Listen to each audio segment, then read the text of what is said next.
Welcome everyone to Threave Garden and Estate for today's special event, Threave Gardening Show Comes to Your Sofa. I'm Sam Gallagher, Operations Manager for Threave and Galloway, and it's a real pleasure to be working with Galloway Glens scheme to bring this wonderful garden right to your living rooms, or your own gardens I hope, as we enjoy today's event. So last year, many of you will have joined us for our first ever Threave Gardening Show. It was a great success, beautiful weather, wonderful exhibitors, very interesting demonstrations, and it was really a moment for us to showcase the best of what we have to offer, not just in the National Trust for Scotland, but all of Threave and Galloway. And we're able to do that here because of our School of Heritage Gardening. This year was going to be our 60th anniversary, our diamond year. Unfortunately, we're not able to celebrate it as we would like to, and this gardening show was going to be really focused on the achievements of the school over the last 60 years. But that aside, this is a great digital alternative, and I think for the school and for Threave Garden and Estate, it's a great opportunity to be able to engage with our community, to engage with our friends across the country and around the world, and I really hope that we can welcome you back in the not too distant future. So obviously we've had to cancel the physical version of Threave Gardening Show due to the situation that we're in, but we're really lucky to have friends like Galloway Glens scheme who have the technical know-how to help us host a digital version. So I really want to thank them for their support in getting us online, and also just a shout out to Scotland's Garden Scheme, who have been a supporter of Threave Gardening Show, and this would have been part of our open day program with them, and I just want to say thank you to all our supporters, local and further away, and really hoping to see you all again soon. Well, welcome everyone to the first of the Threave Garden Show. This is the 6th or 7th of the Galloway Glens projects. I'd like to thank National Trust for Scotland for putting this on, and all the effort that the gardeners have put into creating little video snips and bits and pieces to make this event live. I'd also thank the National Heritage Lottery Fund, which has been funding the Galloway Glens Landscape Partnership project for a number of years now, delivering lots of projects up and down the area of Sturtree. The first thing I'd like to do is describe what's going to happen today, and then we'll move into sharing some videos and also questions, etc. So we're going to initially go through a short section with the head gardener, Michael Laurie, who will describe the School of Heritage Garden, and then jump over to Matthew Owens, who will describe the layout of Threave Gardens, and then we'll introduce the expert panel. So bear with me 1 second, and we'll just start playing the intro videos. Well, the school is 60 years old this year, big diamond anniversary. And since the 60s, it was started by Major Gordon, who was the grandson of Alan Gordon here at Threave. And one of his requests that he wanted was to start this school. There was a big decline in the industry after the war of really good hands-on gardeners to supply all these big estates round about and further afield. So Threave started off the school in the 60s. And the layout of the garden, initially back in the 1870s, when Major Gordon, his family took over this place, there was only the wall garden, the stable block and the big house. The rest of all this here, 64 acres, was fields. And when the school started, gradually they took in each area and introduced a room into the garden. And these rooms over the years has been developed and maintained and grown in size. And what we've got now is this fully a working, diverse garden to give the students an experience of all different types of gardening aspects. We've got from the woodland garden to the heather gardens to the peat walls to the formal garden. So what that encompasses is training for all different aspects in these areas with a big, huge, diverse collection of plants as well. Threave is a very modern garden, you would class it as, being born in the 60s. You'll see that the School of Heritage Horticulture that we teach here at Threave is all about these older aspects of skills that we're passing down to the newer generation starting here at Threave. And that's unique about Threave, that we're not historically dated. We're a modern style of garden from the 60s, but they're 60 years now, and the garden, some areas are becoming quite historical with significance, as in peat walls, the conifer beds that were planted early on. So these areas do become significant in the heritage horticultural aspects here at Threave. So some of the things that we teach the students of these skills that are maintained, double digging, the pruning aspects, the maintenance aspects as well. So this is the uniqueness of Threave. It's the practical, hands-on aspect of working in a garden year-round, out there in all areas of the garden and all weathers, giving them that experience and vision of how to maintain a garden to the standards that we expect here at Threave, the National Trust for Scotland. Some of the tools, the heritage tools that we have here at Threave, I think it's really important to show the students where the modern variations have come from. And this is one I find very interesting as well. It's a dandelion picker. And as you see here, the dandelion can be put into this space between the two prongs and then cantilevered and pulled out of the ground, the roots and all, which is really important. Another one is a small scythe, but it's called a sickle. And this one here, as you can see, is very short, which you would go around just cutting odd nettles or docking leaves and things that's growing wild in the garden. It would have a nice sharp blade on it. Modern variation of this is our strimmer that we have now, which does more effective, but really good skill for the students to understand. It's so easy just to pick a strimmer up, then going around with one of them, then they really appreciate the modern variation of it. And another one that we have here, a smaller tool, which I'm not 100% sure exactly what it is. I've been told so many different variations, but one of the ones that I've been told is a turnip picker. With this prong here, it would grab the turnip, and the sharp blade it would be on it would help cut the roots and the turnip shah off of it, turnip head off of it with the handle. But you can see these old oak handles and how they're still really effective today, and the quality of the metal as well. But it's not just really all about the heritage side as well. What we try and teach the students is modern equivalents, and looking at nowadays we don't have the resources as the team have what they used to have in gardens, 16, 20 staff, a long time ago.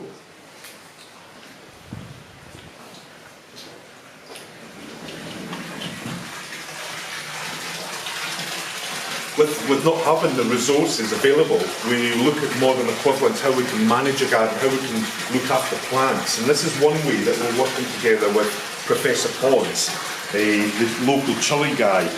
We've worked with him now for a couple of years, and as what you can see here is this autopot system that automatically feeds the water required to the chilies when you need it.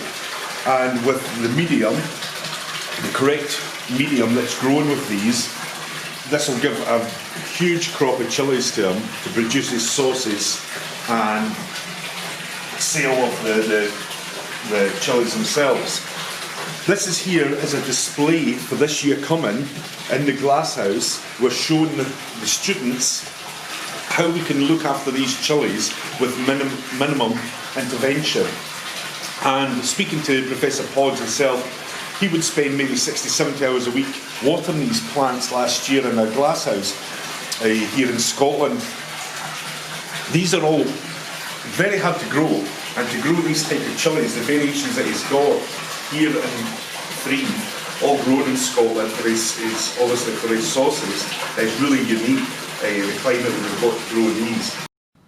Another heritage skill that we teach here at Threave that I find it's really, really important in the industry is understanding about compost. We use it every day, so a student comes here and it's really important that we show them what a compost is and how it really evolves. Not just opening a bag and taking it out and planting your plants up, but actually understanding the importance of making a compost and starting right from a loam stack, which is your turf, and putting it into a stack and leaving it for a year, and then once that's broke down it gives you a really fine like soil, and then you would put that through a shredder to shred it up really finely, and then into a steriliser which would heat it to 120 degrees, and then you would take it out and you would mix this pot and compost mix here, using this as a measurement, just like a jug or you would use in baking, but this is called a bushel. And a bushel in old measurements is 22 10 by 11, and this is what classed as one bushel. So you would take your soil that you've made and you would mix it with your loam and leaf mould and sharp sand. We could use peat, but here at Threave we use leaf mould now. So we make a mix-up of 732. And that's 7 of these, 3 of these of leaf mould and 2 of sand. And we put that in a huge big heap and we get the students to work away turning it over. Normally it takes about 4 or 5 times, I like 5 or 6, just to make sure we've really got it mixed up. And then depending on what you would like to make your compost for, like so for one would be like for seed, as you can see here, a G1 base, and a G2 would be for maybe things that was coming on a little bit more like plants, small plants, and then your JI3 would be for larger plants for longer term, going right up to a 5, given that feeding for a longer time aspect. Today I'm going to talk to you a little bit about how we go about managing the garden and its collection. The garden is 64 acres, many of which is manicured, looked after, beds, lawns and woodlands. How we deal with this and look after this is breaking it down to small sections. No 2 areas are treated exactly the same. Obviously smaller areas like woodlands, they're treated much easier, less maintenance and kind of look after themselves. Simple thing with those is, in the winter, we won't collect leaves. Those leaves become mulch, matter, compost, and look after the plants as well as suppress weeds and prevent weed growth. Other areas become harder to look after and more important to the public and obviously in a higher image near the Visitor Centre. Hi, I'm sitting amongst our Erica RHS trial. Here we have 80 plus cultivars of Erica erigena, Erica cross-galliensis and Erica carnea cultivars. As you can see, most of them have now started to go over and the flowers are fading. For us, this is now one of our easier management areas. There's little we have to now do for the rest of the year. Simple ongoing weeding and maintenance. We will start cutting back some of the Ericas as well. A few bits of management amongst the trees and a small top dress on top of the beds. This through November, December, through to March, April onwards, is a palette of colours of the yellows and golden colours of some of these Ericas, as along with the whites and the purples and the pinks of the flowers, and give us some real interest in the early months of the year. Hi, I'm standing on now our quite well famous daffodil bank. So here we have the entire banking is covered by one variety, Narcissus Southern Gem. Not readily available in cultivation, which makes it pretty unique for us to have. A bit of a issue that all gardeners have that grow lots of daffodils. You get to this time of year now, they are starting to look rather untidy, and it's then something else we have to now manage. It grows amongst long grass, so you have to cut that at the same time. But it is important that we do leave these to start to go brown. Usually it's 6 weeks after flowering, and what this allows to do is energy to be absorbed back into the bulbs, which will produce a good display of flowers next year. If we cut back the leaves too much, if they're not taking energy back in, there's a chance that you have reduced flowers next year, or possibly none. Areas like this, the rock garden, are also fairly high maintenance. By nature, a lot of the plants in these small, little interesting flowers like some of these, but being on the floor and smaller, weeds are easily seen. Weeds start to pop up, small little things like these little ones creeping up here, they become noticeable, and then obviously more time is needed to weed on top of them. Here we are now on our peat walls. Traditionally this is a collection of ericaceous plants, and plants that like acidic soil and traditionally incorporated amongst peat walls. What we use a lot of here is a composted bark chip. This is bark chip that's been cut down into a small grade, and it's been allowed to heat up and start to break down, and it gives you this nice dark texture, almost like a compost. And what we do is we put an inch on this on the borders each year, just to help suppress some of the weeds, and it will give us a 2-3 week head start at the beginning of the season, allowing us to concentrate on things like the pruning and other tasks in the garden before we have to spend a lot of time on the weeding. For things like protecting plants as little shields and just allowing you to help you find plants in the garden that may be small and delicate and you don't want to lose. Simple like cutting plastic pots into rings, taking the rims off, and laying them around plants when you plant them can help you as a marker to know this is where a nice little plant is, and if it wasn't in with those markers, it's likely it's going to be a weed, and this simplifies your daily weeding. We're now at the visitor centre and down by the restaurant. This is a new developed area we've started on the last 6 months, and a few tweaks here and there we're improving as we go along. Around here is obviously high maintenance. We have a lot of people coming through here on a daily basis, and this is one of the first things they see and almost one of the last things they see on the way out. So the attention for detail, weeding, obviously making sure things are impeccably kept, things are neat, tidy, no rubbish, no weeds. Shrubs are nicely pruned, but it's also an opportunity for us to demonstrate and display something that the public can take home with them. Hi everyone, I'm Michael Laurie, head gardener for Threave, Threave and Galloway. Firstly, I'd like to apologise for the loudness of our birds here at Threave. They've been having an excellent time the last few months. The population's been booming. But first of all, just like to introduce myself. I've been here for 16 years at Threave. I started off my career at the Barney and proceeded to work within a family business for 20 years, and then started Threave 16 years ago now as an instructor gardener, and then progressed as first gardener, and latterly in the last 4 or 5 years as head gardener here at Threave. And I'd just like to introduce the team as well. That I've got to my left here, Matthew. I'll let you introduce. Hi, I'm Matthew Youngs. Probably already seen me.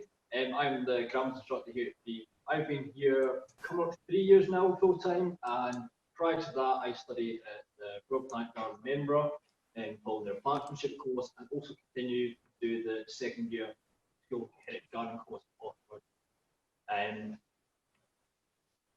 Between that as well, obviously I've been seasonal and I've learned and developed as a student. I then went to learn further education, and now carried on to now teach.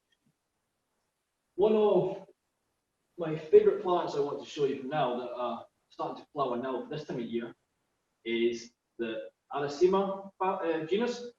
So this one's actually gone over in the public law. But at this time of year, you'll start seeing the woodlands, these little, almost cobra-shaped, into common cobra line, flowers coming up underneath these quite delicate and differently shaped leaves in the lower foliage growth in the woodland.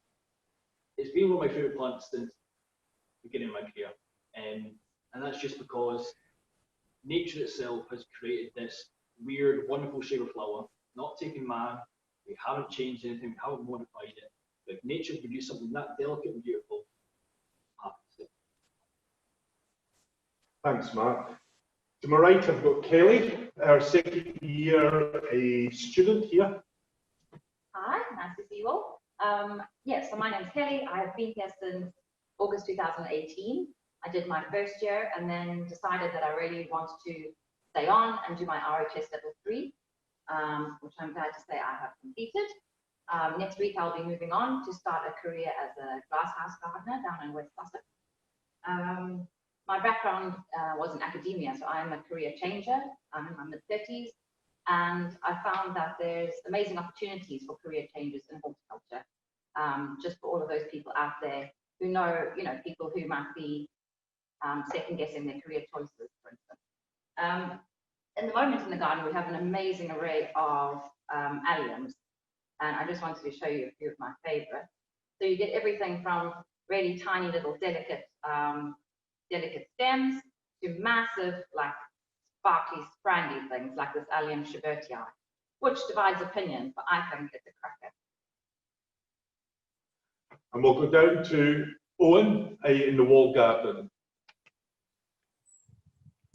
Thanks, Michael. My name's Owen. I'm the wall gardener here at Threave. I've been here now for 4 years, 2 of which I was a student completing the diploma. And prior to that, I did a couple of other training schemes in the east of England, which is where I'm from.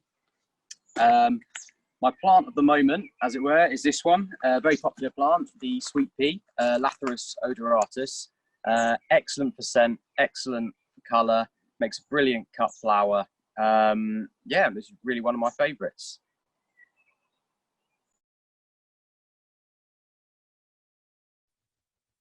Thanks, Owen. We'll go over to Mike at Broughton. Hi there, folks. My name's Mike Jack. I'm first gardener at Broughton House in Kirkcudbright.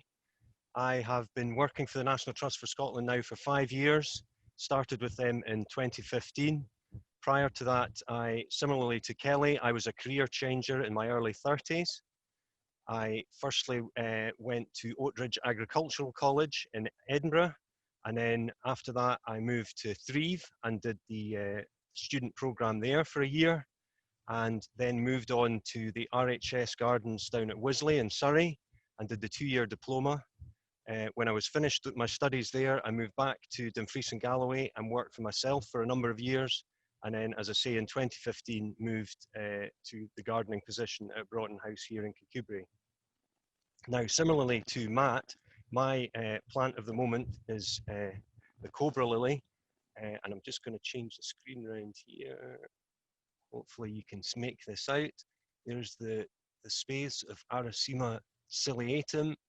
They're poking out, and they really do look like little snake's heads appearing out of the ferns there. So now I'll pass you back to Michael at Threave. Thank you. Thanks, Mike. Just like to say that presently the flower I see in the garden that everybody admires at this time of year is a peony. This one in particular, Bowl of Beauty. I really like it when it first comes out. It's quite a tight flower, more prominent yellow, but it gets a bit glary really as it fades away and gets a lot bigger. But presently in the garden, these are really giving us a show now with a lot of other peonies alongside. So I'd like to go back to Owen in the wall garden. Okay, so as you go into the wall garden, one thing we really focus on here at Threave is the instant impact of the place. We have these 2 central herbaceous borders, looking really stunning now in early summer. One thing I should say about walled gardens is that they are intended to be as productive as possible, be that fruit and veg, cut flowers. So the walled garden would have traditionally been used for supplying fruit and veg for the big house. It still follows that principle today. It's fully productive. It's run on the principles of a traditional Victorian walled garden. We have a fruit cage as well, soft fruit such as raspberries, strawberries, blackcurrant, a lot of blueberries, gooseberries, and we've even got some more unusual things like goji berries. We try to use a really wide variety of plants to grow here to educate the students at the School of Heritage Gardening. It gives them experience of growing as many types of fruit and veg as we possibly can. This year we've got a legumes plot. That'll be where our broad beans, runner beans, peas, etc. are all grown. We've got a brassica plot with the big white net to protect the crops from pigeons, which we have a lot of. Probably one of the most popular plots we've got here at Threave is the potato plot. So we've got about 16 different varieties, all some first earlies, second earlies and main crop, to make sure it's carried on all the way through the season. So here is our May-June showstopper. Once I stop talking, you'll be able to hear the buzz that's coming from it.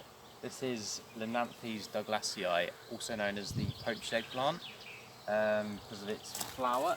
So as you see here, looks a bit like an egg, fried egg, maybe not poached egg, but growing flowers alongside fruit and veg is very traditional in a walled garden, and that is to just attract pollinators. It's also used as part of an IPM, which is also called an integrated pest management. So, for example, slugs might prefer to go for the flowers rather than for your nice lettuce, fresh-looking lettuce. As well, some plants will have some scent. Garlic is quite a good thing to plant alongside things like lettuce or beans, because it actually produces quite an unpleasant odour for some insects or some beasties that would like to eat your plants. So it will actually deter them. So you don't really, we use very little, if any, chemical here in the walled garden. Certainly none on the plots, which we're very proud of. So I mentioned earlier that we have the School of Heritage Gardening here at Threave. And one of the main tasks the students are asked to do is actually to get to grips with pruning of fruit trees. So here we've got apple trees trained as fans, espaliers, we've got cordons here, which are trees that are grown at 45-degree angle. And the idea is that training a tree like this is actually provides a bit of a boundary to the plot, but also it can be grown in a small space as well. So the students will learn how to prune them in winter, that's mainly for production of fruiting spurs, and they'll also learn how to prune them in the summer, which basically restricts the growth of the tree and actually ensures more sunlight can reach the fruit, which causes them to ripen. One of the last things to talk about is a relatively new thing. Certainly it's becoming quite popular now in the horticultural scene, but it's called no-dig, pioneered by a gardener called Charles Dowding. No-dig involves absolutely no cultivation of the soil whatsoever. So what will happen is that quite a thick layer of compost, well-rotted or garden compost, or you can buy it in, will be applied to the tops of the beds in the autumn. And the idea is you just plant directly into that compost and top it up every year. And the main idea behind it is that you're not disturbing dormant weeds in the ground by digging over and exposing them and creating a bit of a weed problem, and you're also not disturbing the microorganisms that are living in the soil. So obviously all your earthworms and things like that, you're not disturbing them. They will do all the cultivation for you in the soil. So yeah, these beds, one half of this plot is given over to the no-dig, so we're quite interested to see how it compares to the other side, which is a traditional dig method. Hello, welcome to the Wall Garden, live on this lovely sunny Sunday. So as I was mentioning in that video, I was talking a lot about no-dig. There's three main functions for the Wall Garden. First and foremost, it's a learning room. It's a classroom essentially for students at the School of Heritage Gardening. And we like to provide them with as much the variety of ways of doing things as possible. Any horticulturalist knows there's not one way of doing something. What we like to give the students before they move on into the industry, make that next step, is we want to give them as varied experience as possible, various methods. So along with learning the no-dig method, they're obviously using the traditional method of double digging and that sort of thing. The second function, as well of the Wall Garden, it's a traditional way. It's a traditional place that used to provide continual harvest for the big house, in this case Threave house, of fruit and veg throughout the year. It was also used to grow cut flowers as well, so we do have a lot of that in here. So we've got the sweet peas that I mentioned earlier, and yeah, everything, the produce is actually used in our on-site cafe for the soups, salads, everything like that. Nothing goes to waste here. Absolutely nothing goes to waste. Flowers, they're used in the displays up at the cafe, in the house as well. We want to maximise the amount of space here in the Wall Garden, and our job as gardeners is to try and mimic that traditional way of growing fruit and veg and flowers. So we do have the traditional crop rotation system. So we've got brassicas, we've got legumes, we've got potatoes, and we've also got the fruit cage. I mentioned growing a variety of things earlier. So we'll grow the bog standard, lettuce, potatoes, cabbage, beetroot, but also grow some unusual crops as well, like the celeriac, goji berries I mentioned. We also grow some of the Chinese salads, Chinese crops such as pak choi, just to give that variety for the students to learn. The third, and one of the probably more important things, certainly nowadays, that the Wall Garden is used for, is actually a garden for wildlife, and promotes an ethical way of growing things. So we are actually pesticide-free growing on the crops. We don't use any chemicals at all. That's obviously fantastic for human health, but it's really important for the microorganisms in the soil, like the earthworms, that work really hard. Obviously, we don't want to kill them off at all, so we are completely pesticide free. It's more labour intensive, but it's, as I say, it's good for the soul and certainly good for the environment as well. To encourage wildlife into the garden, we'll pan around over here. We do grow a huge variety of flowers for different pollinators come in. So there'll be things that flower at night time, through the day, pollinators for bees, birds, and that actually relates, all symbiotic, so that relates directly to the crops as well. If we bring more birds into the garden, then that helps us with our pest control, with the slugs, snails, which we do have a lot of here at Threave. And we also want to encourage the pollinators, so we can get as much fruit and veg and get as high yields as possible. And we also want to encourage things like hoverflies or lacewings as well, which what I mentioned in the video was the Limnanthes douglasii, the poached egg plant, or fried egg, whatever way you look at it. That will bring in a lot of the hoverflies, and what they'll do, they'll attack the aphids. We do get some damage, but it's the nature of horticulture. It's inevitable in this industry, but it keeps us busy, and certainly flowers like this delphinium here, certainly keeps us happy as well. Okay, so that concludes sort of like this brief introduction to the walled garden. I'll now use that well-used phrase back to the studio, where the rest of the team will be happy to answer some horticultural questions for you.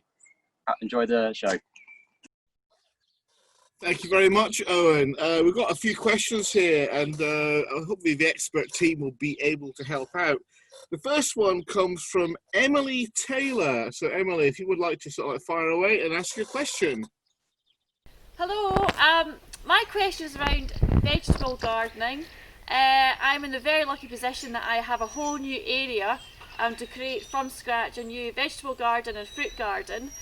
So far I've got 4 raised beds planned and a polytunnel, but I'm just wondering what would be your top tips for setting up a veg garden from scratch. Thank you. Thanks for that, Emily. It's an exciting new challenge, if not daunting.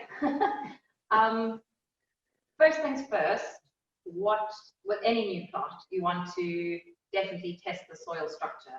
I suppose what you want to do, you could buy yourself a soil testing kit, which would test the pH, so you know where it stands in the sort of acid-alkaline spectrum, which will then determine basically what you're going to have to work with and which of your crops will thrive.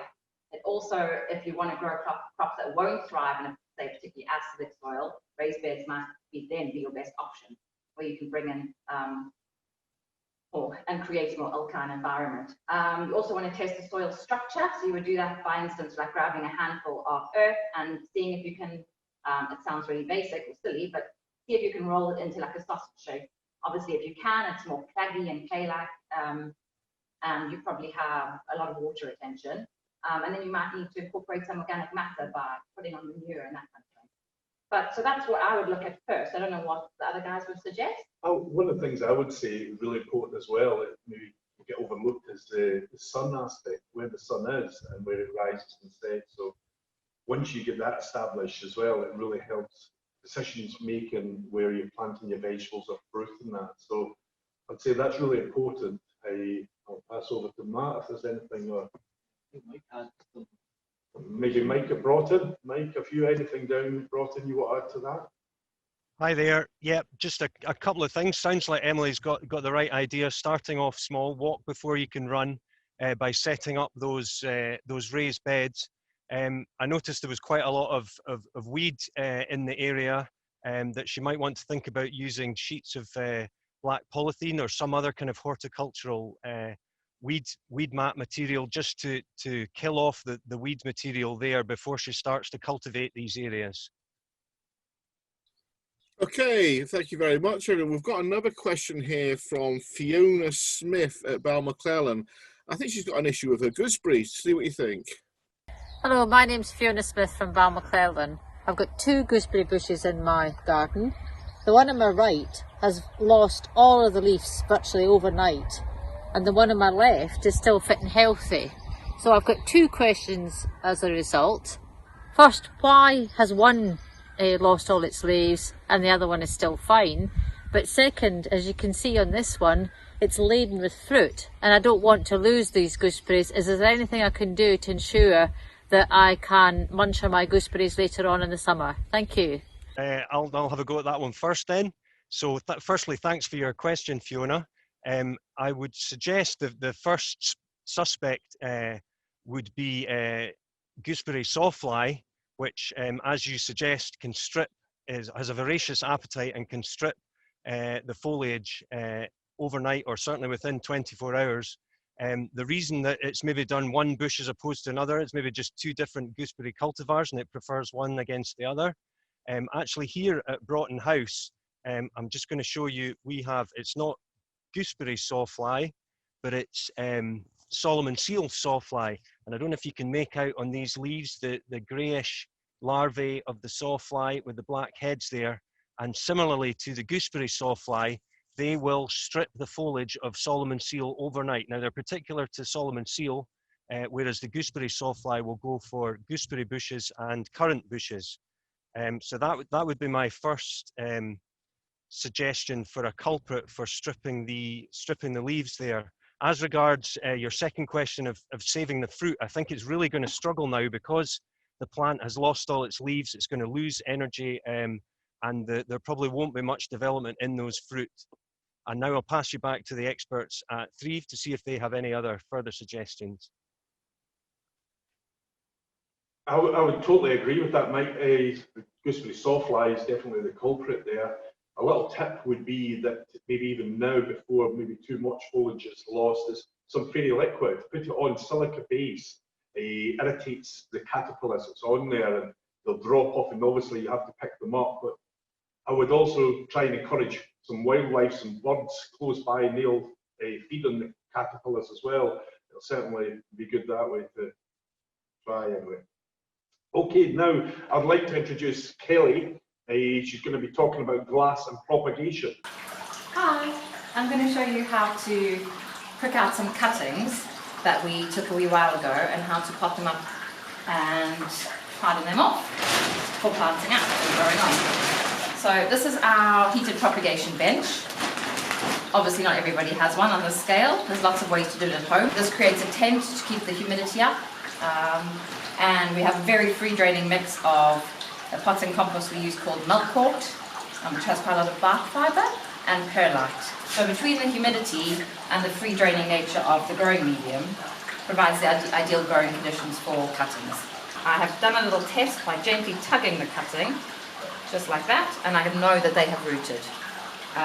If you tug and they just want to slip out very easily, obviously they haven't taken, you need to just press them down again and give them a bit longer. Not all of them will have taken, so hopefully we'll get, I know I've got one successful one. Of the 6 cuttings we took, only 2 of them have rooted, but that's fine because we still have the parent plant, so I can take more cuttings. But I'm going to pot up the 2 that have rooted today. They look a bit sad, and interestingly, they've lost their leaves, whereas the ones that haven't taken haven't lost their leaves. I imagine that's because more energy is being put into root growth. Okay, so I've got 2 little 7-centimetre pots, and I'm using milkwort again, straight milkwort. So I've just put a bit of growing medium in the bottom there, and then I'm going to hover my cutting over the top, just like that. You can see the roots sort of in the air, and I'm gently just going to fill around it. And people vary in how they do this, but I tend to press down in the corners, shake, so you just want to firm a little bit, and then tap. So you don't want to press down right next to the cutting where you might damage and break the new roots. And you can see all the mycorrhizal fungi that has grown in the pots and compost. I don't know if you can see that. But it looks like a fungal disease. It's not. It's actually a beneficial fungus. So when you're filling, you always want to fill just to sort of, every pot has all of these plastic pots anyway, have a line on them. You want to fill to the line, which leaves a lip, so that when you water, there's enough space for the water to be held before it seeps down.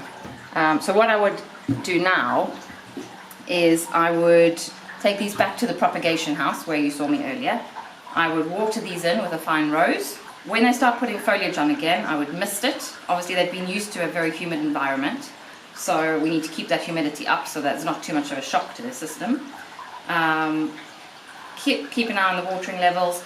Leave them in the propagation house, which is probably between 15 and 20 degrees Celsius for, 20 to 25 for about 2 weeks. I would then move them through to the cool house where the temperature is a bit lower, so between 15 and 20, and eventually after that move them out to the cold frames. Or if they're glasshouse plants, move them into whichever relevant section they need to go. What we've been taught to do is start pouring away from what you're going to water, so you get your flow, and then you get a much nice finer spray. Voila! This is our temperate house nurseries. This is where we store all of our stock plants that we can propagate from, as well as bring up to display if and when they are ready or we need to replace stock. You can see that as we've got automatic shading that comes across when it's either too hot or too windy or too bright. The tropical nursery is quite a sensitive environment. It needs to be very humid. So what we do is we damp down the floor at least 2 or 3 times a day during summer. And this is where all the plants from places like South Africa or the east coast of South Africa particularly will grow. And this is our cool house nursery.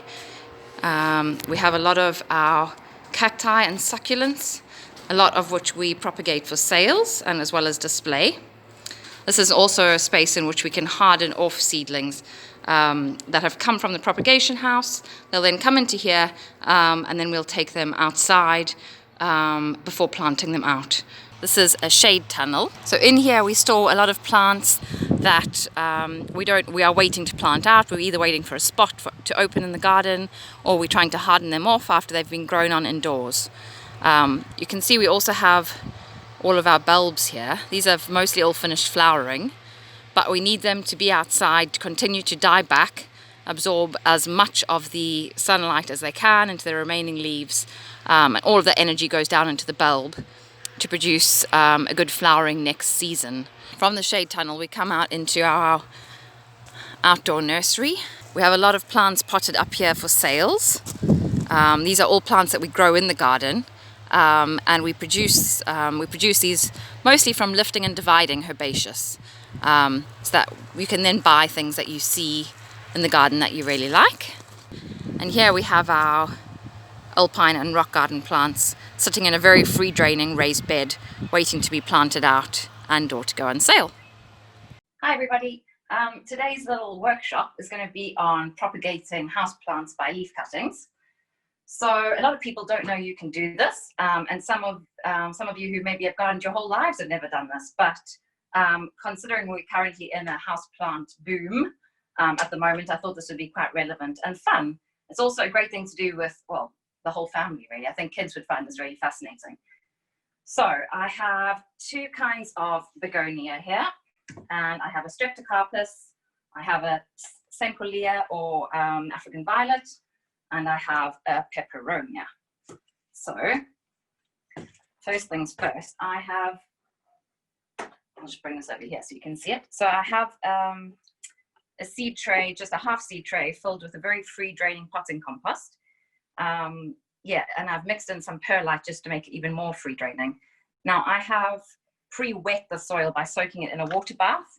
I've used this quacked, horrid looking tub just because that's the sort of thing most people will have at home as opposed to a fancy water bath. So I'm going to take that out. I'm just going to pop it over there. So let's start with begonia cuttings. This is Begonia manicata. You should always choose healthy plants that are pest and disease free and choose nice mature leaves. So I'm not going to go for the biggest leaf. I'm going to go for one like this. So I'm actually going to cut it off right at the base of the petiole. Okay, I'm going to bring it over. So one thing to mention also is that you should always have clean implements and a clean surface that you're working on. So I've put this cutting board down because obviously the potting bench is a bit grim. So I'm going to turn this over and I'm going to gently cut the stem off. And then I'm going to just cut across the veins like that at the back of the leaf, little slits. Okay, and what I'm then going to do is place that on my growing medium, and you just want to ensure contact with the between the leaf and the growing medium. So I'm just going to pin the plant down so that there is contact. If you don't have, I've made little metal clips, but if you don't have these, you can use a pebble or a stone and literally just pop it on there. Okay, so that's a whole leaf cutting. Next, I'm going to do this other begonia. I'm afraid I don't know the species of this one. So again, I'm taking the leaf off at the base, nearest the plant. I'm going to cut off the stem. And for this one, I'm going to do what we call like a postage stamp cutting. So you want to, again, turn the leaf upside down, and you just want to do a little rectangle. And you want to make sure there's some veins in there. Right. Okay, pop that out. And again, I'm going to turn that the right way up, and I'm going to put that on the soil, and I'm going to pin it down just to make contact with the soil. And then, okay, that is called a postage stamp. Let's do a streptocarpus cutting. So again, a nice healthy leaf. Let me go for that one.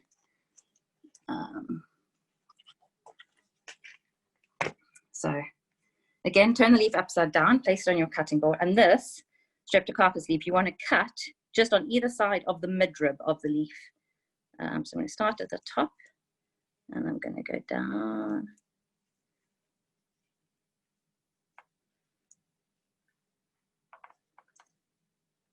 Okay, and let's do the other side.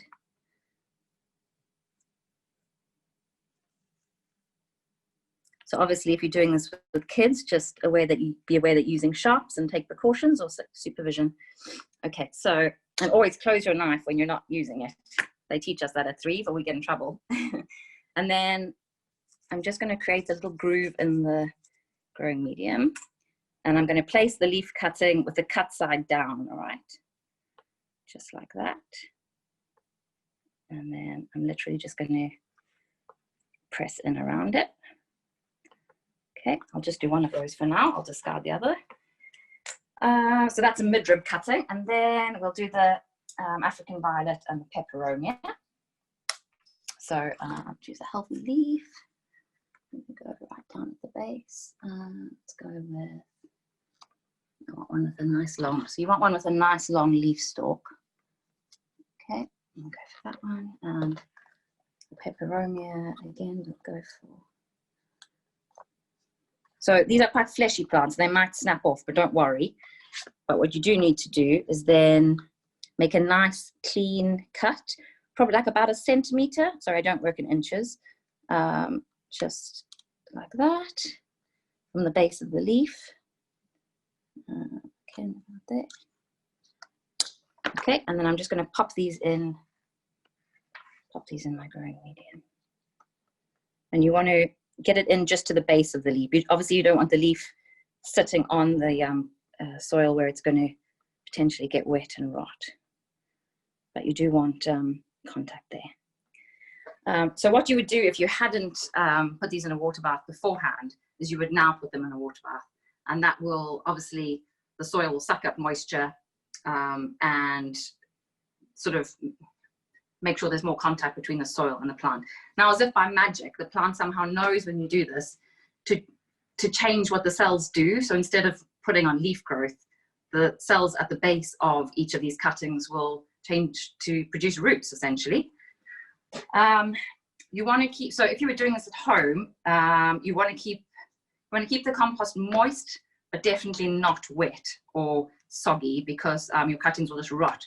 Remember, they don't have roots to take up moisture yet, but they do need something just to stimulate the growth. To keep humidity up, you could put a little plastic bag over the top, but you would still need to air that maybe once a day, so just let some air in, blow into it to create a vacuum, and keep it on a sunny windowsill at about 20 degrees. And within a few weeks, you get things like this happening. So I'll just bring these closer so you can have a look. So you literally, like the Streptocarpus, baby plants start growing along the midrib. It's the most amazing thing. And then you can see the begonia here. There's one coming out the middle where one of the cuts or incisions was. So this is a great way of increasing your plant stock. Say you have a parent plant that you want more of, or even if you want to grow some gifts for people to give at Christmas or for birthdays, or even for sales, to be honest. So yeah, I hope you found that interesting and get propagating. Thank you very much, Kelly. That was really interesting. I think for the summer holidays, a lot of parents should be sitting and doing stuff like that with their kids. We have a few more questions now, and I'll just start sharing the screen. But the first question is from Rosie in Lockerbie. Hello, I'm Rosie from Lockerbie, and we have this part of our garden that we don't know quite what to do with. Now my question is, we have this area that's shaded and underneath 2 birch trees, and obviously we've got some plants here already, but we want to have coverage and colour all year round. What do you guys think we should do? What I would first of all say is think about the all year round aspect, maybe introducing some bulbs early on in the season, maybe late on in the season as well, just to give that interest.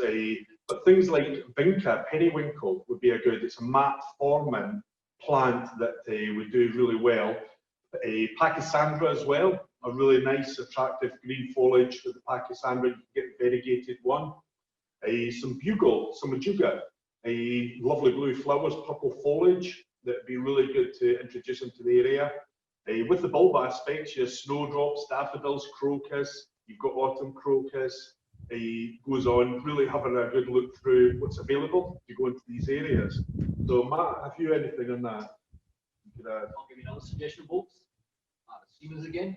Yeah, I would try and keep it native as well, and try and got natural birch as a worry for what you see in the picture there, and it looks very much like it's what you naturally expect to occur together. So things like you've got, looks like an anemone in there. I'll maybe stick this more to bulbous ones, so the roses, and things like white splendor is a really showy white one. Things like maybe even like arums, so arum metallicum or arum maculatum. These are more native cuckoo flowers, which have nice flower and also nice leaf that lasts for the year. And in that, you're kind of getting different shapes, foliage, as well as necessarily just flowers. It might be worth mentioning about putting some really good organic matter in as well, bulking it up a bit, because it'll be nutrient depleted with the trees and different things in there. So giving it some nutrients would obviously help.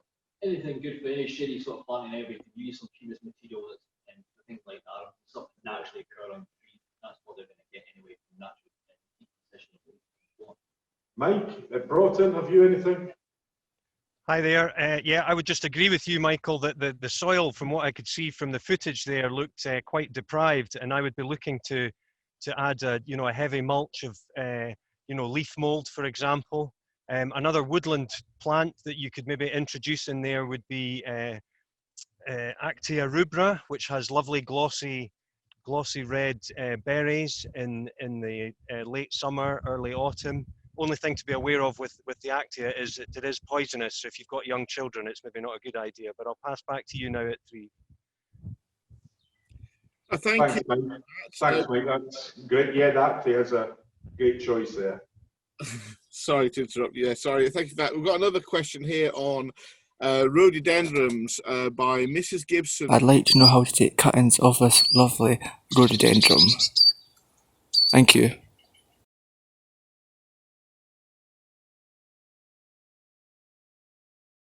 I'll take lead for this one. First of all, you've got to make a bit of a decision how quickly you want to redeem. Is it something you want to remove it and replace it, you want a smaller one, or is it something you don't mind waiting for years for?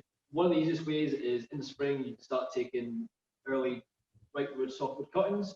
These obviously will take a bit long to establish when you strike them. It also means you need the facilities. If you haven't got something in inside, nice like windowsill, something like that, to actually try and take them. Obviously, it is easy with a bit of bottom heat. Other ways you could do are things like air layering or just layering the ground. So it looks quite established plant, so you can take some of the lower branches, you can scar on the side of the bark, just try and expose the cambium layer in behind it. Use something like a matchstick or something that can at least keep the cut open and pin it down the soil. The easy way is a metal peg or simply a large stone. Holding that down on the ground, it's obviously got the mother plant still keeping it alive. There's energy flowing back and forth along the stem into the leaves, photosynthesizing, and it will slowly establish roots. After 1-2 seasons, come back, check it. If you're seeing root growth and it's sticking to the ground, this is when you can sever it from the mother plant, pot it up, and then you've got more of established plants tucked away. So you can have something got a football ready rather than smooth cut. Air layering, similar sort of process. You can do it from higher up stems, so it's got maybe a nicer shape, more upright with a bit of branching. You scar the bark again, down to the cambium layer, wedge it open, pack it with wet moss, seal that in a plastic bag, and tape it at the top and bottom. Again, leave it a couple of seasons.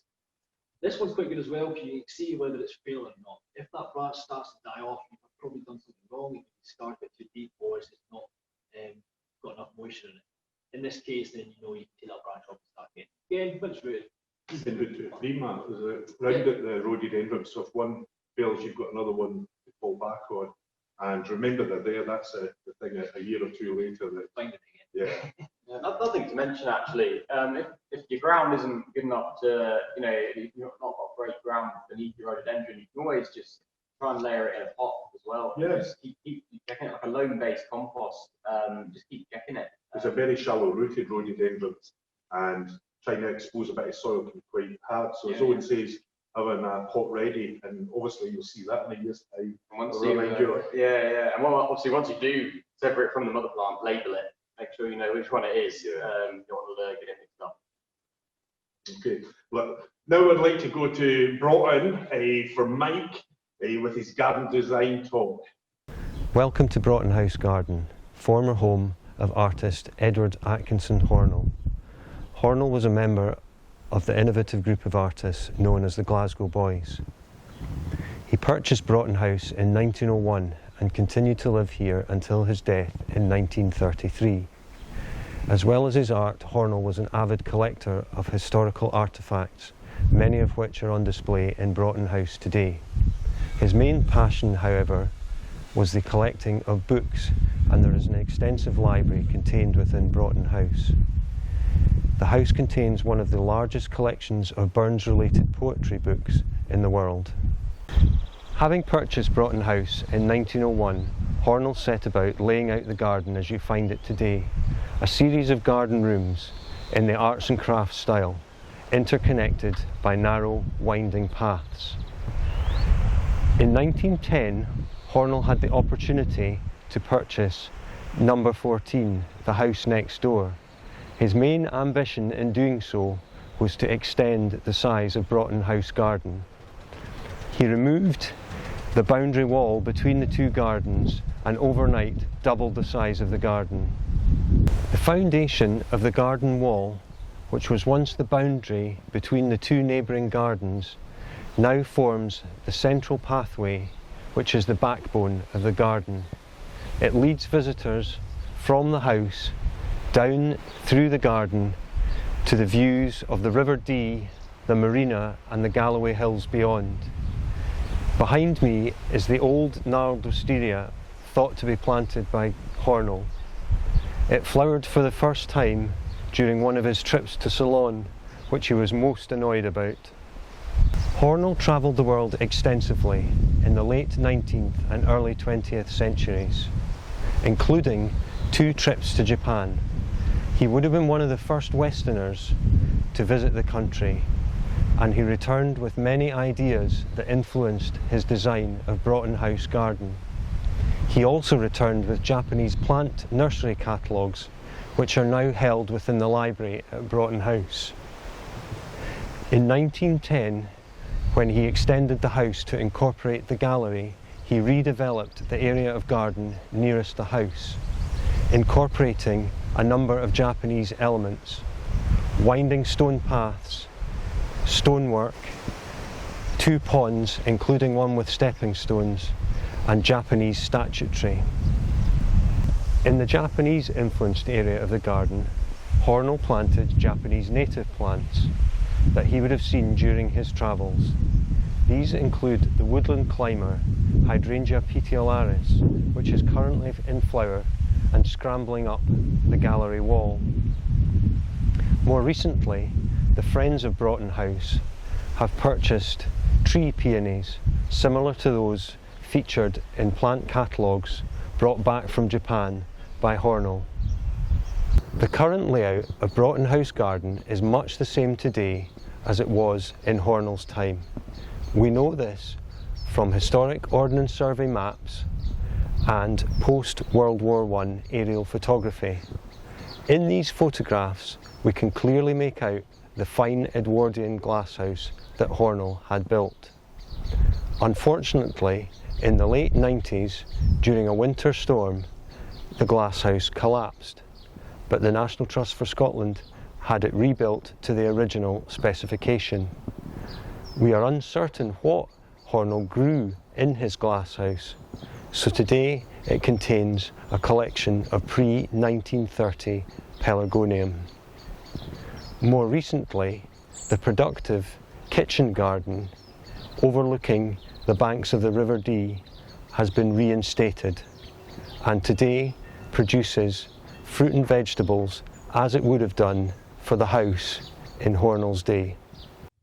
Hi folks, and welcome to Broughton House Garden in Kirkcudbright, and a very warm welcome. Unfortunately, there's a big black cloud that's just blotting out the sun, but hopefully that won't diminish your visit to the garden. So in the next 5 minutes, I was just planning to give you a quick tour of the garden and point out a few plants of seasonal interest. So hopefully behind me, over my shoulder, you can see the hydrangea that I mentioned in the previous film that Hornell planted that's scrambling up the gallery wall. And I'm just going to turn the camera around here and we'll take a look back. I'm standing in the area of the garden that has some of the influences from Japan that Hornell would have brought back from his travels. So we're looking across the stepping stone pond here. Now the Japanese use water in their gardens for its reflective properties, and also the use of stepping stones slows visitors travelling through the gardens and allows them to then contemplate the garden that they're travelling through.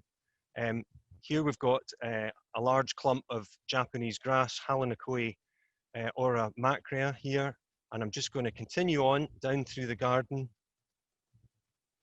And here we're coming up to, there's a bed of Astrantia.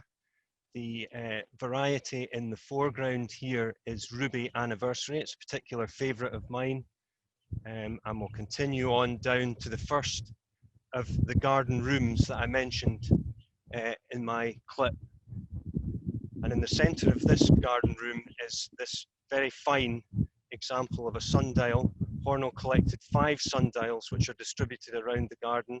This is a multifaceted sundial, and as I pan round, you can see there's a crinodendron there. Hopefully you can make out the Chilean lantern is another name for it. You can hopefully make out the red flowers there.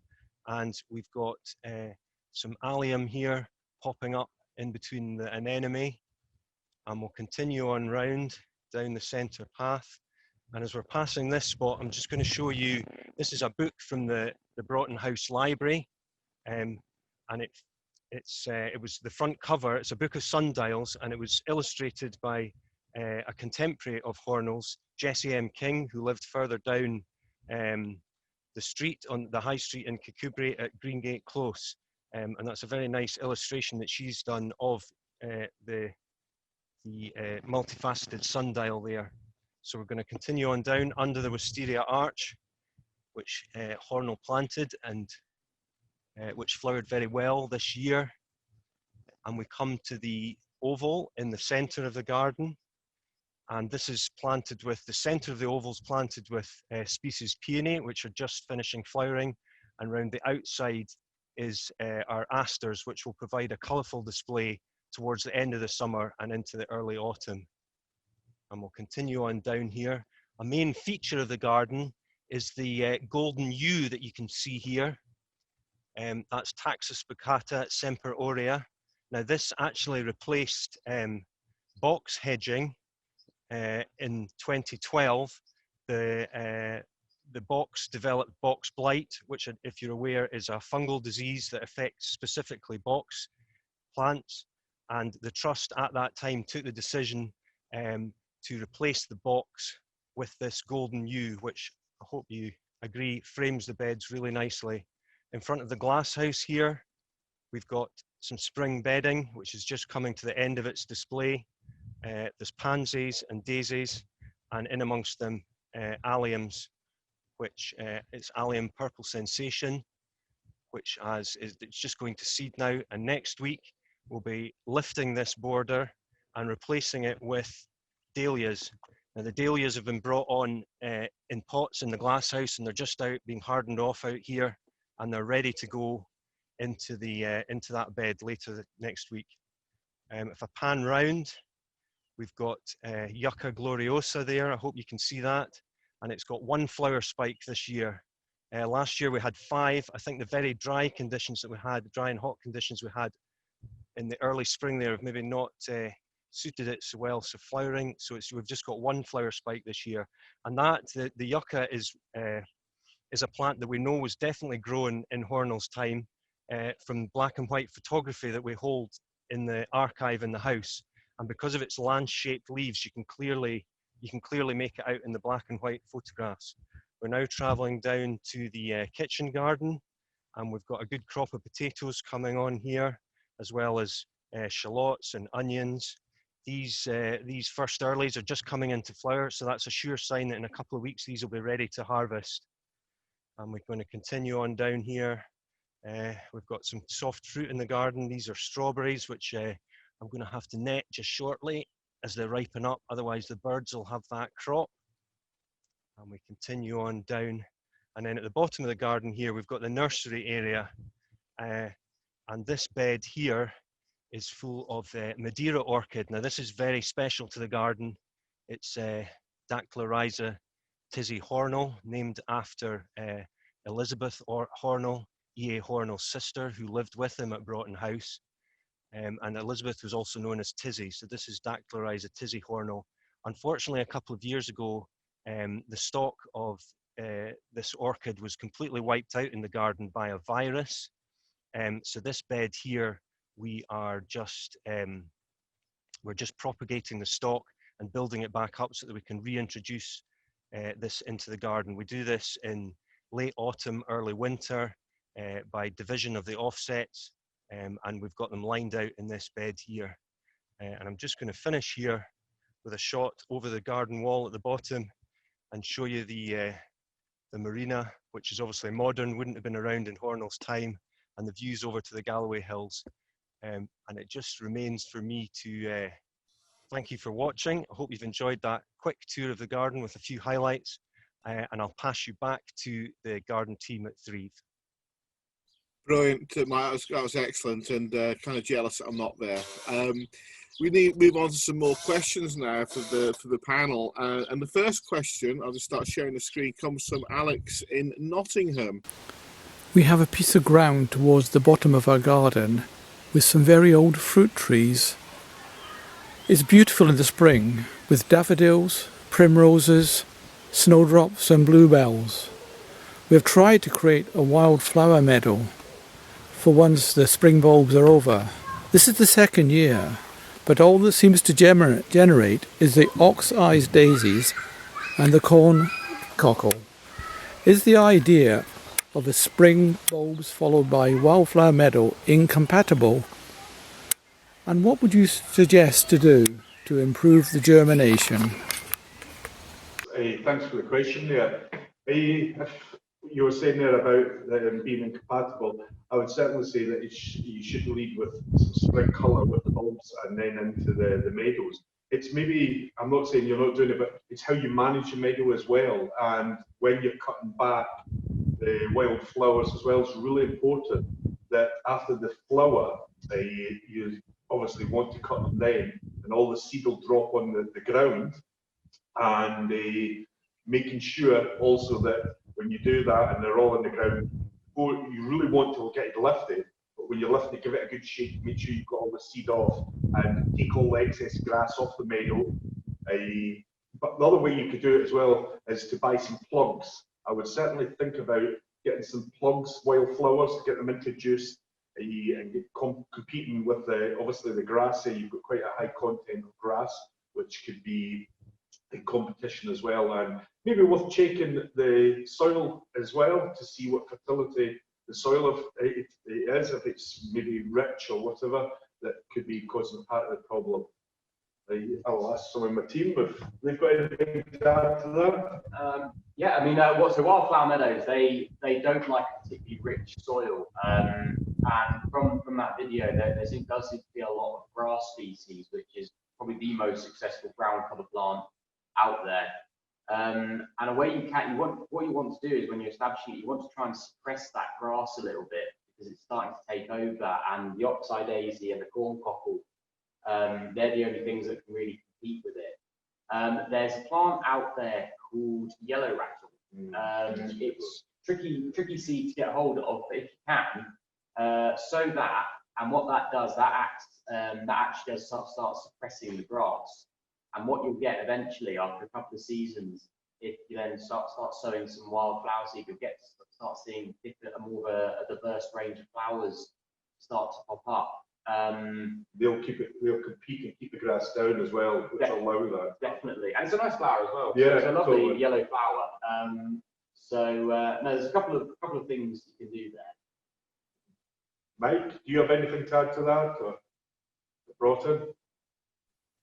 Hi there. Sorry, just take myself off mute. No, I would just reiterate what you said, Michael, which was that when you come to cutting the meadow, is once it's all gone to seed and you've got that seed that's dropped onto the ground, is just to lift that grass so there's no fertility going back into the soil. Great stuff. We've now got another question here from Buffy Carson in Gatehouse of Fleet, and she's looking really for some ideas around what to plant around her urns. I have two questions. First of all is the butylon in the background, which is growing very big. It's flowered beautifully, but I don't know whether I should prune it, and if so, when. And the other concerns my Joe Smith urn. Now, I've tried various things around it. At the minute I've got roseanne growing. I've tried that before, but it gets terribly messy. I'd like something simple, and I would be grateful for any suggestions. As the garden is very small, but very full, so the area around the urn I want to be kept simple. Thank you. Brilliant. Well, thank you for that question. First of all, well done for growing an abutylon outside. That's very impressive. In Gatehouse, yeah. So we do have quite a lot of abutylons here. They're very frost tender plants, so we actually grow them under glass here. So a bit of background on them. For those who don't know, they're called the Indian mallow. That's their common name. They're actually related to lime. So the lime tree, Tilia cordata, Tilia europea. So they're part of that family. They flower on current season's growth. So in terms of pruning, the best time to prune them will be at springtime, early mid-spring. What that'll do, that'll produce a load of growth and a load of flowers as well, which is really what they're grown for, lovely little saucer-shaped flowers. In terms of that particular plant, you probably want to take it back by about a third. You wouldn't want to take any more off. But yeah, well done for growing it outside. That's very impressive. And the next bit was the little planting area where the urn is. You don't want to detract from the urn. So from a design perspective, you want to have something that's not gonna overshadow it, not gonna grow over it. So you want quite low growing things, low maintenance. So I'd say you're looking at more foliar plants like grasses, things like Stipa tenuissima, the Mexican feather grass. And alongside that, you could grow structural bulbs like alliums, Galtonia, candicams is a really nice white plant, which is like late summer. And what you'll get from them is the seed heads as well. And the grass as well be a good autumn plant. And going back to actually Broughton House, Mike mentioned Hong Boa, and if you want to go for a bit of Japanese theme, Rose Macron Macra aureus. It's a lovely golden colour. Golden colour. It'll show that slate turn up really well. Absolutely. So that'd be like the first one tier, and then the front tier you can get off your Pogan, which is one called Nigrescent. That's a really deep black, much lower growing. So you've got two tiers there of contrasting foliage. I don't know if anyone else. So you've pinched my idea with off the Pogan. I thought it was really good. Even under planting off the Pogan, with what we've done here, found it really successful with some early crocus.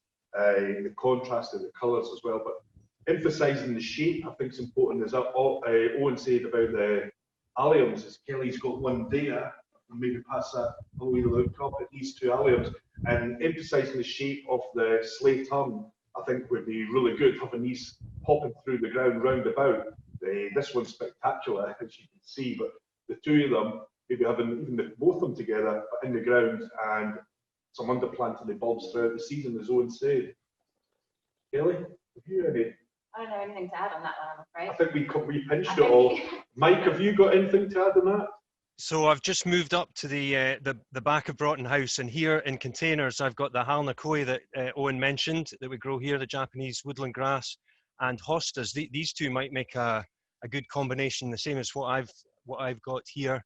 The only thing I was going to add was, in terms of the pruning of the Abutilon, was just to remember the 3 Ds: dead, dying, diseased, and detrimental, in terms of the wood that you're taking out when you're pruning, and not to prune back more than a third of the Abutilon would be another thing to remember.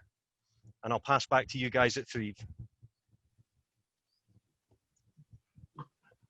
Just want to introduce Matthew now. Matthew's out in the garden and he's going to give us a talk on the pests and diseases. Obviously, as part of management of the garden, the plants are a major thing to look after.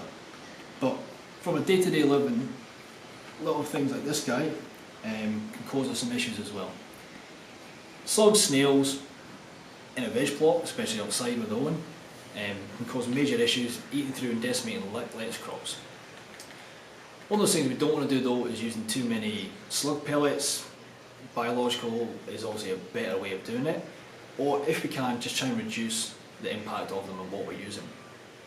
Simple things like trying to reduce slug pellets, using plastic rings made out of recycled bottles around veg seedlings, lettuce crops.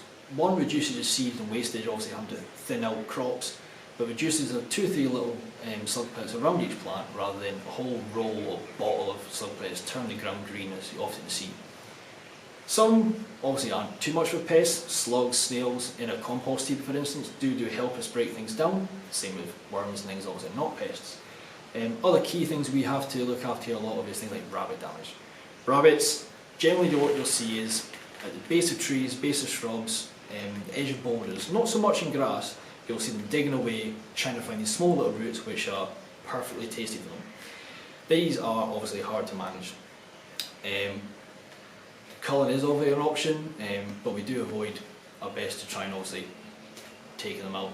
The best is trying to obviously keep them out in the garden. So we do try our best with deer fence, rabbit fence around the garden to reduce impact. So for the most of it, what we have to do is just live with it. We work with it, we try and reduce the numbers, obviously the deer fence and rabbit fence around the edge of the garden. New areas, such as we did a small area for the 60th anniversary border this year, new areas around the Irish Erica trial, and we have to fence off and just reduce the rabbits getting in there, young plants. When they're at this young stage, the plants are more vulnerable, and you don't want rabbits destroying the roots and obviously detrimentally detrimental to the health of the young plants. Once the plants are established, it'll take some of this damage that you get from at the base of the roots and just living with it. It'll take a bit more time, obviously, keeping things tidier. We have to go back round, tidying up in the holes where obviously dig, and just kind of keep a nice top dress finish. Deers, we do have the odd deer in the garden, and some of their favourite things are like the persicarias, so obviously it has a very similar flower to you have on a dock. These tend to develop, show a little bit of colour, then the deer take them. They'll take all the tops off the same height. Same again with roses. They do love rosebud. These we obviously try and scare back at the garden. The deer fence is there to try and prevent them coming in. But on occasion you do see at the beginning of the season you'll find things disappear from then. Another species of pest that we really do have issues with here, especially with the fruit and veg garden, is mice and voles. These tend to attack and eat the small little seedlings. If we go up towards the frames, what we can show you is the mice will go for the young new plants, generally when we have them in the seed trays and things like that, so we try and give the most protection we can. Up here in the wall garden, we try and use the cold frames to protect them. Not only do we protect them from the cold and weather, and then we can harden them off to be put out into the garden in the spring, it's to try and reduce the impact that mice get to them. Being in the cold frame, it's sealed from the outside, lids on top, we can prevent the mice getting in and getting them in that early stage. We still have the same issue as well. We try and fleece and net over the young boracics, because quite often, obviously pigeons are really bad with boracics, they love them. As soon as you put them out, they will take the best shot to eat over them. But mice and voles as well, you'll find go along, nibbling the tips of the shoots or even at ground level, and will prevent you having a crop. Part of that is having a backup. Frame's still got space, we carry on growing a new set of backups just to keep us going, and hopefully get a continuous crop. So you'll see down here some of our older Brussels sprouts that have been sown outside to come on later in the year. Mouse has been on this one already and taken the top out. This is generally what you see as you start putting them outside. Obviously these haven't been sown inside, they've been sown direct outside into a seed bed, but mouse will come along and just snip out the top. Either that or sometimes further down and you don't even see any plant at all. Obviously in the glasshouses we also have pests as well. We sometimes find things like little mealybug, aphids and things like that. In the glasshouse we don't like using pesticides. We want to try and keep everything we do biological. As part of that we will buy in biological control, so these are other little insects, beneficials, which either eat, infect and have a positive impact on the pest infestation. This is a regular routine through the year will help knock down populations of the pests and keep it at a manageable level. As well as these pests, we also have diseases and other infections that we work with outside, and these things I can talk about with you later. I've decided to join you out here first. I said in the video just there about persicators getting eaten by rabbits and deers. Evidence over here. So this is Persicator Bistotus superba. It did have lovely flowers on it, and obviously a deer's got in overnight and decided to chew all the tops off. But anyway, we'll carry on now. I've drawn you here as well because I want you to look at one of our iconic trees that we usually have here, and usually is looking stunning now. So we have Fraxinus Excelsior pendula, so our weeping ash. As you can see at the moment, it's looking a bit unhealthy. I will come back to that though, but there's a few things I want to take you back 6-7 years ago, and I think a lot of people remember Phytophthora. So this is the start of Phytophthora ramorum attacking rhododendron ponticum plants in Dumfries and Galloway to start with. It also spread into larch, and many forest plantations of larch had to be felled because of it. It's not only the disease that can cause unsightly things, and it's either drops of leaves, if it's the change of flowers, if it's just making it look generally untidy. It's the implications it can have on us, especially here in the garden. So with the introduction of Phytophthora ramorum, rhododendrons that started sowing this had to be removed. Generally we had 30 days to remove it. So that plant, in any of the same species within 5-6 meters of that mother plant which had the infection and tested positive, had to be removed. So if you've been a regular visitor over the last several years, you'll notice some areas are bare or have large sections of rhododendron being cleared. This is generally part of our management of that Phytophthora issue. It isn't just rhododendrons, it's quite a lot of the Ericaceae family, so things like viburnums also got hit. Other implications of this is how it implements what we could produce and sell, and the ins and outs and ingoing of material. Just like farmers will have on bits of land, if they bring animals on, then they've got to be careful what they move on and off for several weeks afterwards. With us, it's years. Because we were tested positive for Phytophthora and we known to have in the garden, it's now been 12 months probably since we last had the last case of Phytophthora. But what this limits is, if we want to produce plants that we can then sell, if it's on this list of Phytophthora and it's susceptible to being a host of Phytophthora, we can't sell it. So many of the propagation that we used to do and selling plants out to the public, this now not can be done from our own stock material.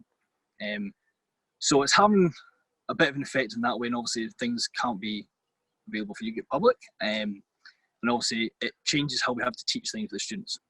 It's good obviously to teach a bit about management of pests and diseases, and obviously how to keep up to date and implications of that.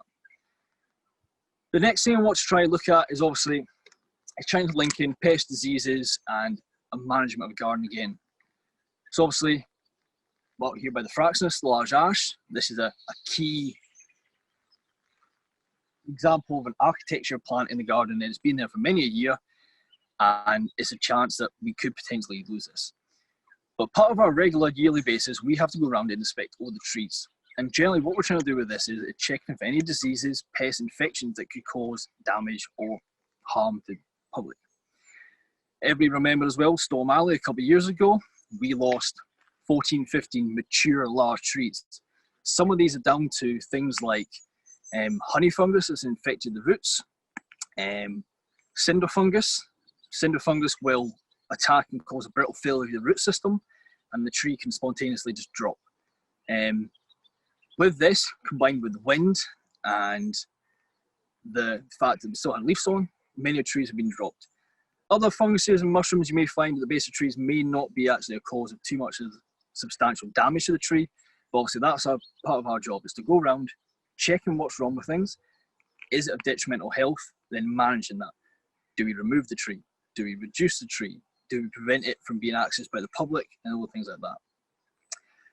Obviously, as time progressed, new things evolve. So like Phytophthora, it's not just the one species that's attacking plants now, there's many of them. New things come about. One of the newer things we're dealing with is what we have with the ash. This ash has been tested positive of having ash dieback. So at the beginning of the year, 2-3 years ago, this looked like a lovely healthy tree. It was having perfect full bloom, buds were starting to develop, had that lovely glossy grey you get from the fresh ash material. And what slowly started happening is the buds started to die off. If you look at the tree, as we'll head up towards it just a little bit now, what starts to happen is it starts off with a small diamond lesion on the side of the young new growth, and it starts to almost orange. You'll be able to see it as we get closer to the tree, and this is the sign that ash dieback comes. So obviously it starts at the tips, grows back into the tree, not like some of the things that would just die off straight at the tree. It's not quick, it's not sudden. It will take 2 or 3 seasons to start developing it. If you look at the tree now, the tips are looking fairly bare. There is some leaf growth up at the top, and if you look at the stem at the base, come a little bit closer, as we look in, you see a lot of what we class as epicomic growth. Ash is one of those trees which will cope from being coppiced and shoot away again, but epicomic growth can also be a sign of stress. This is obviously part of the fact at the moment is we're losing some of the growth. The leaves are not there. It's under stress, it can't photosynthesize, it can't produce. This is a question that we then have to take on. What do we do with it? Do we prune it back? Do we see what we can do, make a feature out of it? Do we remove it? But then, again, this architecture is something people recognize as they come through. Do we really want to lose that? Do we hope it tries to heal itself? The only issue we do have with that is it's pendulous variety. It's likely that the growth that's coming away from the base and further up the tree is not going to have that pendulous feature. You can already see a lot of it is trying to go upright. It's one of those things, the same things we have to manage. It's not just, oh, that's got this disease, that's got that pest, it's got it, it's going to have to go. It's trying to keep things living and how we work with that. I think with that, obviously you'll see as well, as part of those tree inspection things, it's things like there is a large caveat in this tree, we have to see that in. If we do replace it, what do we replace it with? Do we replace it with a nice new tree? So there's many a question we have to think is. Other pest and disease as well, something new again we're going to have to deal with. It's something we don't have now, which is a fortunate thing. It's things like Xylella, things like our olive trees we keep in the courtyard that can come at risk from this disease. There's always been things like golden root mealybug, there's processionary oak moth, the things that might be coming in. But it's not just us managing that, it's nurseries around here as well. They're producing also stock they're buying in, making sure they're clean. And it's a way forward. Maybe everybody should be aware of things like passports, plant passports. That's what we're trying to look at, is protecting, look after these plants and making sure they're clean, they're coming in and preventing spread. Now I think we'll go back, and I think there's some questions for the rest of the team. Thank you very much, Matt. Yeah, we'll go straight on now. A question from Mrs. Martin. That has problems with her rhododendron. Looking for some advice on what the problem is with these leaves on this plant. You'll see that there's some spots. So any advice on that would be great. That's a good one. Really enjoyed the cat. Makes a difference from the birds in the background, but hand this over to Owen.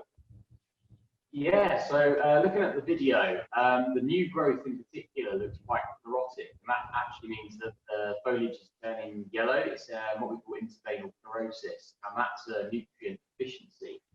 Rhododendrons they're acid-loving plants. They love the Scottish soil. And what can happen is that the area around it can be too alkaline, can be too much lime in the soil. To counter that, you want to change the conditions, and what you can do is that you can actually feed the roots with like sulfate of iron feed, or maxicrop, which is seaweed based, but it's also got sequestered iron as well. And after that, you want to apply quite thick mulch. Something like well-rotted leaf mold, pine needles, something that's very acidic, just to try and get that pH down. Another thing as well is it's worth just checking the roots. Michael mentioned earlier that they're very shallow rooted, so you want to have a look if any of the roots become exposed at all. And if they have, it's applying that mulch, getting that mulch back on there, and just covering up the roots, because that will be causing the rhododendron harm as well. I don't know if anyone else. Yeah, I think separation feed, obviously, of sulfate of iron would be a really good thing. And giving it a mulch, again, as I say, they're quite shallow rooted.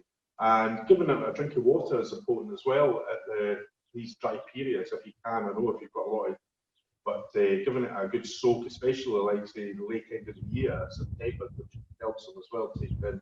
And if you haven't any of that, just a really good feed, a bloodfish and bone.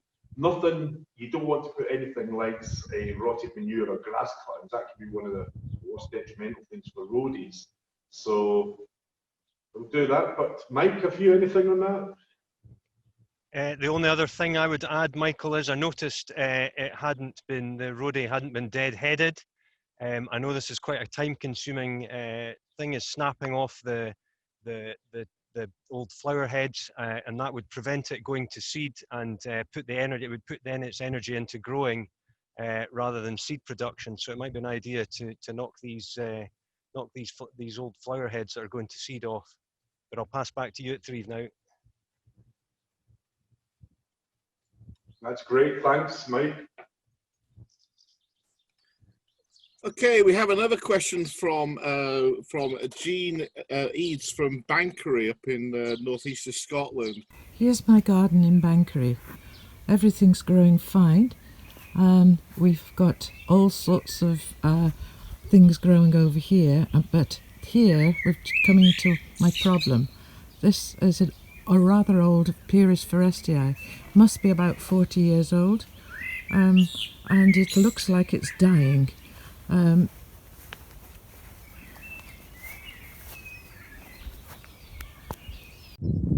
So great question, Kelly. What's your thoughts on that one? So my first thought as a propagator, I suppose, it looks like that tree might be coming to the end of its life. I mean, 40 years is quite a good go, I would say.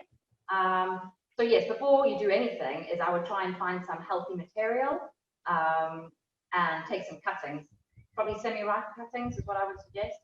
And yeah, just try and make sure that they take root, so that you have a backup plant to start growing on, and keep potting it up until you have a more substantial shrub and then tree eventually. Thereafter, you could try giving it a really hard prune, taking about a third off, and together with that, giving it a really good feed around the base of the plant. before you give up hope. I don't know, Yeah. what do you guys think?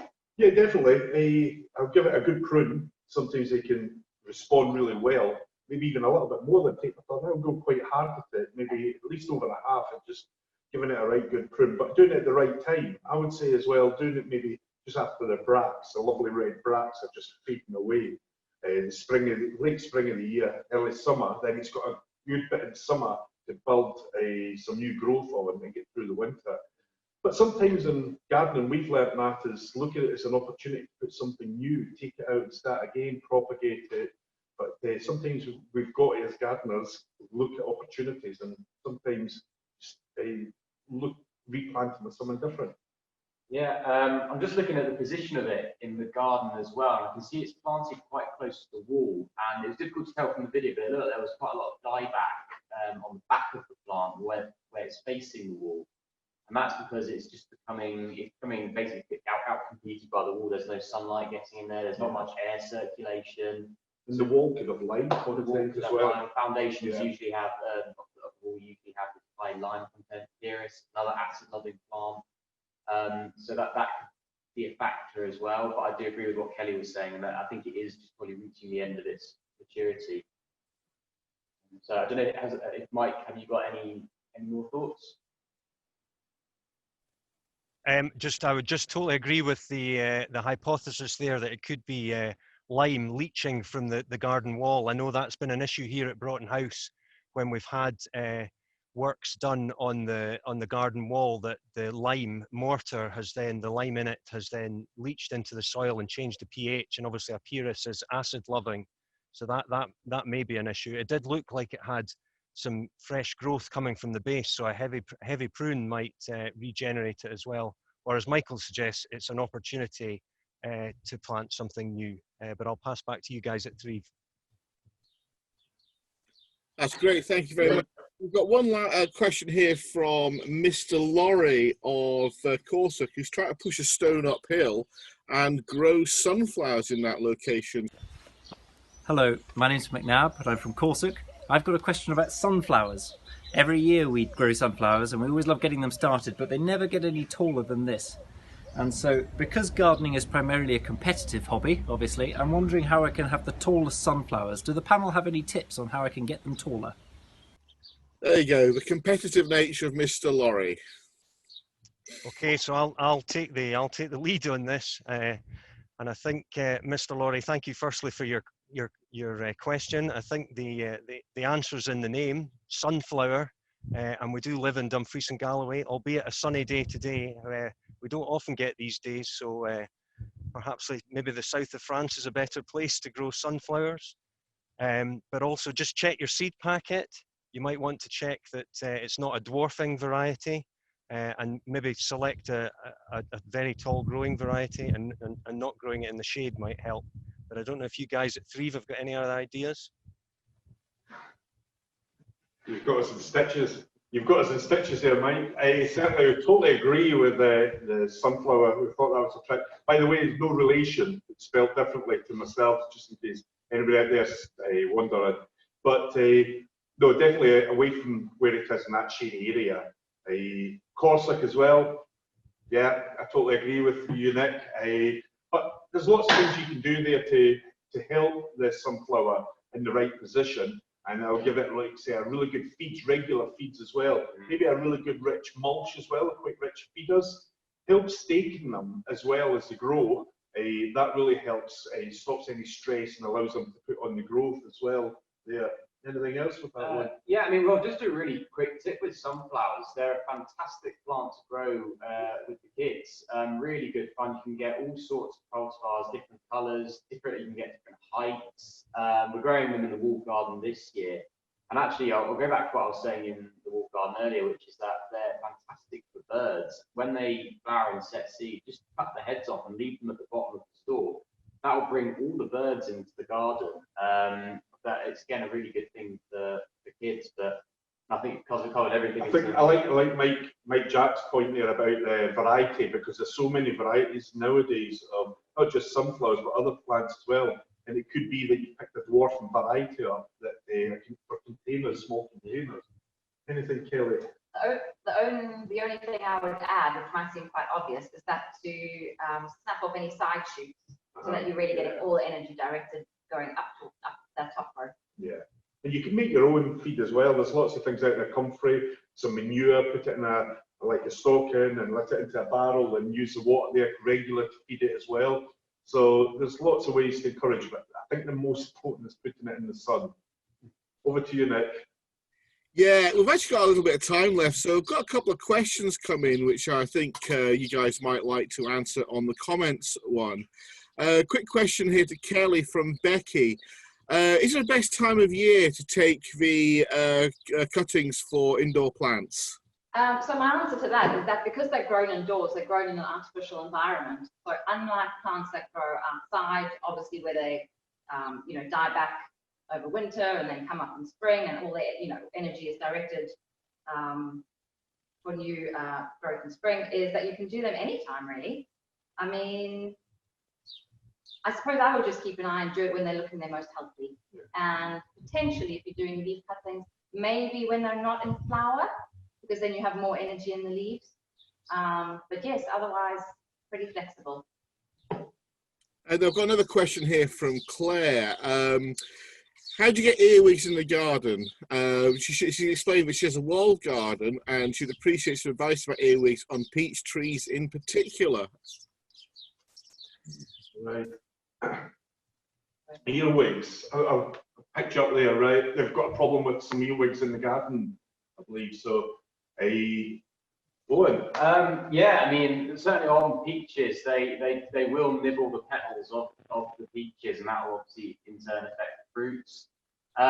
It's mainly cultural controls you're looking for. What that means is that you're manipulating the environment around the plants. Earwigs love moist, dark places, so make sure your hygiene is good. Make sure you're clean. I don't mean your personal hygiene, obviously. I mean like the environment. So clearing up all the foliage, the dead material, anywhere they can hide under, and yeah, just make sure that that's all cleared away. You might see on some things upturned pots on bamboo canes, and what they'll have a little bit of straw in there as well. So Professor Potts, who Michael mentioned earlier, he uses them for his chilies. And what they'll do, you're trying to divert the earwigs away from your crop up into those pots, and once you've caught them, you can then dispose of them in a safe, humane manner. And in Scotland, you might hear them called a different name as gaelics, that they have become known to, I think probably a lot of viewers will have heard them as that as well. So, but as Owen's saying, there's really good tips there for the earwigs. Obviously, you don't want to start using any chemicals, so good, easy things to do there. Clarice on Facebook, I have lost all my beans to cutworm. Is there anything to get rid of cutworms? Obviously, rotation is one of the first main things that I would be looking at, but to deal with it there and then, biocontrol, probably nematodes. So the company we use is Fargo. They have a big selection of biocontrol. You can just apply with water, and they'll advise you as well in the quantity and amount that you need. But as I was saying there, the opening the ground out, replanting it, putting something different in, moving the beans around because they can't follow you in a rotation without having a rotation. One thing, an old cultural thing, would be maybe trying some soot. I've heard of people saying that if you can just get some soot out of the chimney in small amounts round about as well, it might be worth trying and introduce that.